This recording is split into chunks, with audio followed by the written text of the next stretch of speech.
Star Trek: The Next Generation. Recommended Episode Guide by Trevon Turner. Space, the final frontier. These are the voyages of the Starship Enterprise. Its continuing mission: to explore strange new worlds, to seek out new life and new civilizations, to boldly go where no one has gone before. What is this? The Next Generation is a really great show. Probably one of the best television shows ever made. That being said, there are a lot, and I mean a lot, of bad, pointless, and skippable episodes of this show. This is mostly due to its diverse and massive staff of writers and guest writers, its episodic nature, and the fact that it ran for 7 seasons. In general, seasons 3 to 6 are amazing. Toward season 7, the ideas began to run a little goofy, and the first 2 seasons of the show are extremely low budget and campy, as the writers and actors were still trying to figure out what Star Trek should be in a modern time period. Speaking of that, what is Star Trek? Star Trek began in the 1960s when writer and producer Gene Roddenberry had a vision for the future. A future in which mankind not only achieved general peace and equality amongst themselves, but reached out to the stars to make contact with and form relations with new cultures and people. It was, and still is, a very idealistic point of view, and this is the core of Star Trek. The idea that humanity can overcome all of the hate, prejudice, and greed present in modern day and strive for greater ethics, cultural understandings, and scientific discoveries lies at the heart of Star Trek. In the original series, for example, we see a main cast consisting of white, black, Asian, Russian, and alien characters, all acting in respect to each other, which given the time period was an extremely radical viewpoint. After the show ended, it took until 1988 for Trek to return with the Next Generation, TNG, which, as the title implies, is the next generation of Star Trek, a more modern take on the decade-old series. TNG. The Next Generation, in my opinion of course, is far superior to the original series. It's less cheesy and explores more interesting ideas concerning morality and the nature of humanity. The story focuses on the Starship Enterprise, the flagship for the Federation. The Federation is essentially the Space United Nations, consisting of hundreds of planets across the universe. Their goal is to promote peace and growth amongst their planets, as well as make contact with and welcoming new incoming planets and species. One very important thing to understand before jumping into the episodes is the idea of the Prime Directive, which is an essential plot point that dictates how the Federation acts. According to the Prime Directive, the Federation cannot interfere with or influence a culture who is still in its early phases of development and have not themselves discovered ways to explore space. These civilizations, who are still growing and evolving in their own culture, must be fully formed before the Federation makes contact with them. Otherwise, as history tells us, this younger, still developing culture may find its identity at risk in the face of a more technologically advanced people. God complexes and worshipping can arise, as well as an adoption of the newer culture instead of fully forming their own. This is something the Federation attempts to avoid at all costs, as they truly want various civilizations to grow into their own form without the Federation imposing their own beliefs and customs upon them. If only European colonizers had the same viewpoints. Anyways, the show is basically about this crew going around space, doing stuff, trying to be good guys, and solving problems and junk, and it's fun, so engage! Note: if you watch an episode and something happens or is mentioned that you don't get, it probably occurred in an episode I didn't recommend. Also, my recommendations are super biased. For example, I love the character of Data and dislike Troy, so most of her episodes I did not recommend, while Data-focused episodes I did, but feel free to watch whatever looks good to you that isn't on the list. I've recommended about 90 episodes here out of the 178 episodes, so nearly half of the show is up for grabs. Season 1. If you want to skip the season, it's totally cool. I'm only recommending 3 episodes from the season, and I'll tell you the relevant info from them. Episode 1. Encounter at Farpoint. Worth watching because it's the first episode. Introduces the character Q, and has a lot of relevance later on. Episode 13. Data Lore. Data has an evil twin brother. It's relevant to later episodes, but that's really all you need to know. Your choice. Episode 23. Skin of Evil. This is not a good episode, but it's plot relevant because the character Tasha Yar dies. That's all you need to know. Again, this character's death is relevant to later events, but that's all the info you really need. Your choice. Season 2.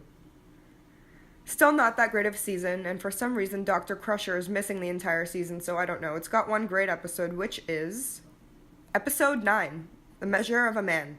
A great episode in a not-so-great season. In my opinion, this is the first great episode of TNG and a sign of things to come in later seasons. Very cool if you are interested in AI and the rights of robots. Episode 16. Q Who? Q from Episode 1 is back again. Entertaining episode and very important as it introduces the Borg. Kind of goofy though, and Whoopi Goldberg is wacky in it. Season 3. Now we're getting serious. Episode 3. The Survivors. Episode 4. Who Watches the Watches, aka when the crew messes up big time. Episode 6. Booby Trap. Episode 7. The Enemy. Episode 13. Deja Q. Note, silly ending in this one. Episode 15. Yesterday's Enterprise. A very cool one here. Episode 16. The Offspring. I love this one a lot. A good companion episode to Season 2's Measure of a Man. Episode 17. Sins of the Father. Episode 19. Captain's Holiday. Episode 21. Hollow Pursuits. Episode 23. Sarek. Episode 26. Best of Both Worlds Part 1. Okay, so if you finish this episode and are still not feeling the Trek vibe, then maybe Star Trek isn't for you. But if you've been enjoying it so far, then set phasers to fun, because the best is yet to come. Season 4. It just gets better. Tons of great standalone episodes, while also Romulans meddling in Klingon politics. Episode 1. Best of Both Worlds, Part 2. Imagine having to wait a year for that resolution. Episode 3. Brothers. Episode 5. Remember Me. A great Dr. Crusher episode. Episode 7. Reunion. Episode 9. Final Mission. Episode 11. Data's Day. I love this one. Yeah, I like Data a lot. Episode 12. The Wounded. The Cardassians are introduced in full here, and boy will you learn to hate these dudes. Episode 16. Galaxy's Child. Sort of a sequel to Booby Trap. Episode 20. Cupid. Episode 21. The Drumhead. Episode 24. The Mind's Eye. Episode 25. In Theory. Episode 26. Redemption Part 1. Not as strong as Best of Both Worlds, but it's still a neat 2-part episode. Season 5. Tied with Season 6 for the best in my opinion. It has some amazing episodes. Darmok and the Inner Light in particular, I would consider some of the best episodes of anything ever. Episode 1. Redemption Part 2. Episode 2. Darmok. Fascinating if you are interested in language. Episode 3. Ensign Rowe. Remember those dang Cardassians? Well, here is more reason to hate them. Justice for Bajor. Episode 7. Unification 1. Hey, it's Spock from Star Trek. Unification 2. Episode 11. Hero Worship. Episode 14. Conundrum. Episode 15. Power Play. 16. Ethics. 18. Cause and Effect. 23. Borg. Amazing one here. 24. The Next Phase. 25. The Inner Light. Arguably the best episode of the show. I won't say much more. Episode 26. Time's Arrow Part 1. References. I hope you like wacky time travel. Season 6.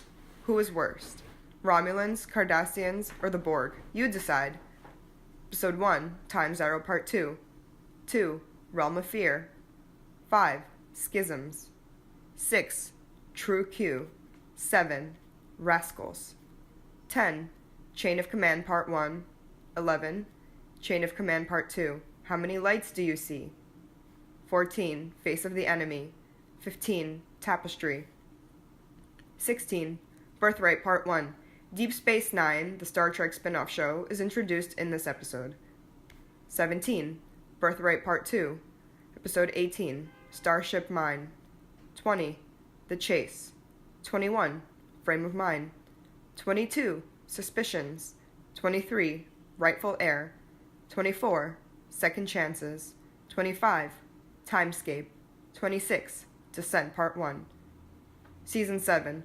We got some real junk in this season, but it ends with some really sweet episodes, including a nice farewell to the Enterprise, and also an extremely satisfying conclusion to the series.